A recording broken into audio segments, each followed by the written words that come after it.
उत्तर प्रदेश की शासन व्यवस्था में एक दौर ऐसा भी था जहां लोग सरकारी जमीन और नियमों को अपनी जागीर समझ लेते थे।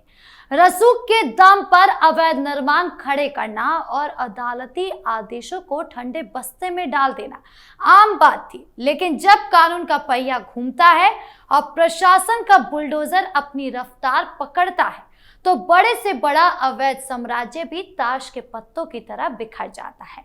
आज मैं राधिका राज हमारे शो दो टुक में बात करूंगी उत्तर प्रदेश में चल रहे उसी ताबड़तोड़ बुलडोजर एक्शन की, जिसने दिल्ली एनसीआर से लेकर बुंदेलखंड और मथुरा तक अवैध कब्जे करने वालों की नींद उड़ा दी है। हाई कोर्ट के कड़े रुख और सरकार की जीरो टॉलरेंस नीति ने साफ कर दिया है कि सुरक्षा से खिलवाड़ और सरकारी संपत्तियों पर कब्जा अब किसी भी कीमत पर बर्दाश्त नहीं किया जाएगा। आइए इस पूरे एक्शन के पीछे की कड़वी हकीकत को एक एक करके आसान शब्दों में समझते हैं।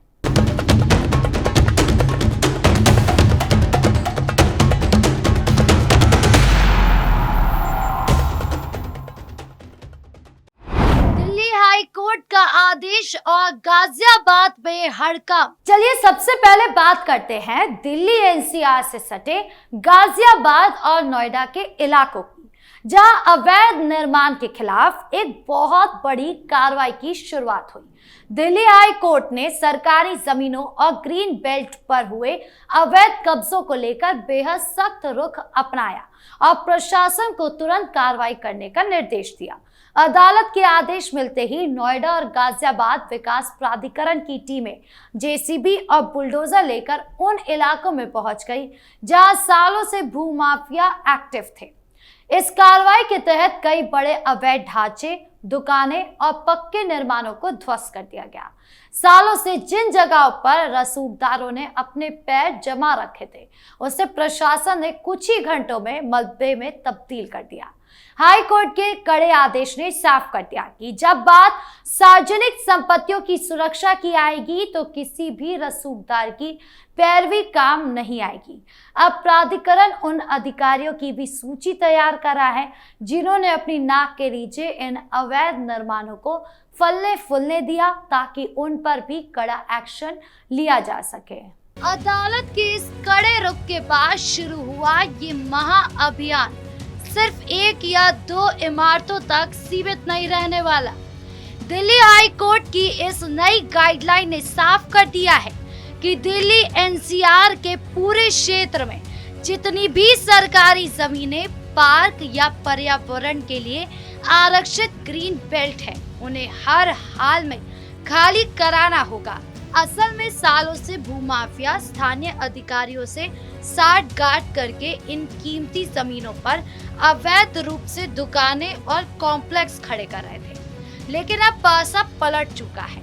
इस बार केवल मलबे हटाने की कार्रवाई नहीं हो रही, बल्कि प्रशासन अब उन भ्रष्ट अफसरों और कर्मचारियों की कुंडली भी खंगाल रहा है जिन्होंने आंखें मूंद कर इन अवैध कब्जों को बढ़ावा दिया। इसका सीधा मतलब ये है कि आने वाले दिनों में गाजियाबाद और नोएडा के कई बड़े इलाकों में कानूनी शिकंजा और ज्यादा कसने वाला है। मथुरा में कब्रिस्तान और कम मुआवजे का नया विवाद। अब बात करते हैं कान्हा की नगरी मथुरा की, जहां विकास कार्यों और रेलवे लाइन के चौड़ीकरण के रास्ते में आने वाले निर्माणों पर प्रशासन का बुलडोजर गरज रहा है। लेकिन इस कार्रवाई के साथ ही वहां एक विवाद भी खड़ा हो गया है। दरअसल यहाँ रेलवे और स्थानीय प्रशासन की टीम ने अवैध कब्जे हटाने के दौरान एक स्थानीय कब्रिस्तान के हिस्से में बनी करीब 9 मज़ारों और कब्रों के ढांचे को हटा दिया। इसके बाद स्थानीय लोगों ने भारी विरोध प्रदर्शन शुरू कर दिया। लोगों का आरोप है कि प्रशासन ने बिना उचित समय दिए और बेहद कम मुआवजा देकर इस कार्रवाई को अंजाम दिया, जिससे उनकी धार्मिक भावनाएं आहत हो गई। हालांकि प्रशासनिक अधिकारियों का कहना है कि ये पूरी कार्रवाई नियमों के दायरे में और सरकारी प्रोजेक्ट के काम को समय पर पूरा करने के लिए की गई। इस घटना के बाद इलाके में तनाव को देखते हुए सुरक्षा व्यवस्था को बहुत ज्यादा कड़ा कर दिया। प्रशासन अब स्थानीय प्रबुद्ध जनों के साथ मिलकर बातचीत का रास्ता ढूंढ रही है ताकि कानून व्यवस्था भी बनी रहे और रेलवे का काम भी ना रुके। मथुरा की इन घटना ने अब विकास के सरकारी दावे और स्थानीय लोगों की धार्मिक भावनाओं के बीच एक नया और गंभीर विवाद खड़ा कर दिया। इसे सीधे शब्दों में समझे तो रेलवे ट्रैक के चौड़ीकरण का काम देश के इंफ्रास्ट्रक्चर के लिए बहुत जरूरी है और इसी वजह से प्रशासन कानूनी रूप से इस रास्ते में आने वाले अतिक्रमण को हटाने के लिए मजबूर है। लेकिन यहाँ पेच तब फंसा जब कब्रिस्तान के पुराने ढांचों पर बुलडोजर चला। स्थानीय आबादी का गुस्सा इस बात पर है कि उन्हें अपना पक्ष रखने का ना तो पूरा समय मिला, ना ही जो मुआवजा तय किया गया वो आज की जमीनी हकीकत के हिसाब से सही है। इस संवेदनशीलता को देखते हुए अब पुलिस और प्रशासन पूरी तरह से अलर्ट मोड पर है। माहौल शांत रखने के लिए रूट मार्च किए जा रहे हैं और कोशिश की जा रही है कि बातचीत के जरिए बीच का कोई ऐसा रास्ता निकाला जाए जिससे रेलवे का प्रोजेक्ट भी ना रुके और लोगों की आस्था को भी ठेस ना पहुंचे। चित्रकूट में रेलवे स्टेशन तक चला बाबा का बुलडोजर। चलिए अब आपको बुंदेलखंड के चित्रकूट की जमीनी हकीकत समझाते हैं, जहां बरगढ़ मोड़ से लेकर सीधे रेलवे स्टेशन तक प्रशासन ने एक महा अभियान चलाया। चित्रकूट जिला प्रशासन और रेलवे की संयुक्त टीम ने मिलकर रेलवे की जमीन पर सालों से बने करीब 20 से ज्यादा पक्के मकानों और दुकानों को पूरी तरह से जमींदोज कर दिया। इस इलाके में दुकानदारों और मकान मालिकों ने सरकारी जमीन पर अवैध रूप से कब्जा कर रखा था, जिसकी वजह से स्टेशन आने जाने वाले यात्रियों को भारी जाम और दिक्कतों का सामना करना पड़ता था। कई बार नोटिस दिए जाने के बावजूद जब इन लोगों ने अपने अवैध निर्माण खुद नहीं हटाए तो आखिरकार भारी पुलिस बल की मौजूदगी में यहाँ बुलडोजर की गरजना सुनाई दी। देखते देखते 20 से ज्यादा दुकानें और घर मलबे के ढेर में बदल गए, जिससे अवैध कब्जेदारों में पूरी तरह से हड़का मच गया। इस बड़े एक्शन से आसपास की पूरी सरकारी जमीन अब अतिक्रमण मुक्त हो चुकी है और यहाँ रेलवे की नई योजनाओं को पंख लगेंगे। चित्रकूट की इस बड़ी कार्रवाई के बाद रेलवे स्टेशन के आसपास की पूरी सड़क अब साफ हो चुकी है। प्रशासन ने साफ कर दिया कि अगर किसी ने दोबारा इस सरकारी जमीन पर कब्जा करने की कोशिश की तो उसके खिलाफ सीधे एफआईआर दर्ज कर कड़ी कानूनी कार्रवाई की जाएगी। लखनऊ अग्निकांड के बाद यूपी में गाज। आखिर में बात करते हैं राजधानी लखनऊ की, जहां हाल ही में हुए एक भयानक अग्निकांड ने पूरे प्रशासन को हिला कर रख दिया।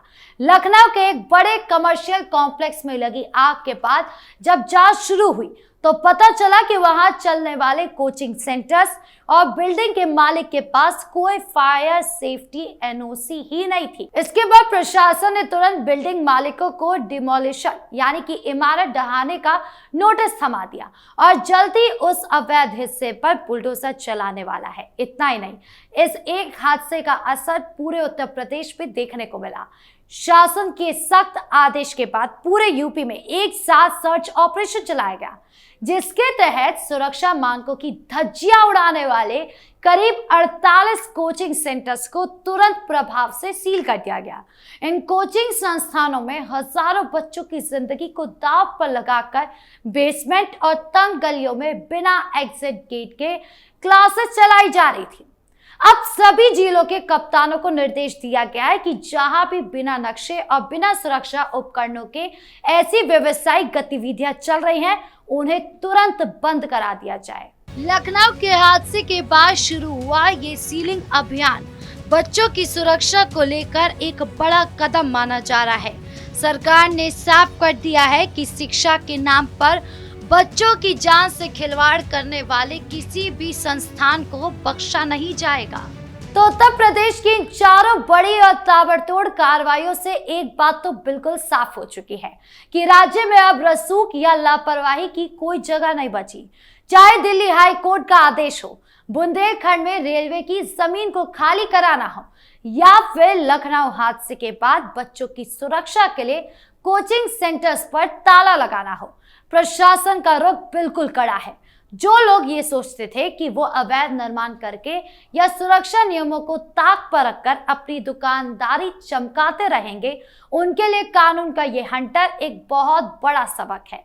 वक्त बदल चुका है और अब यूपी में रसूखदारों की मनमानी नहीं, बल्कि सिर्फ और सिर्फ कानून का राज चलेगा। इस कड़े एक्शन पर आपकी क्या राय है, कमेंट बॉक्स में जरूर बताएं।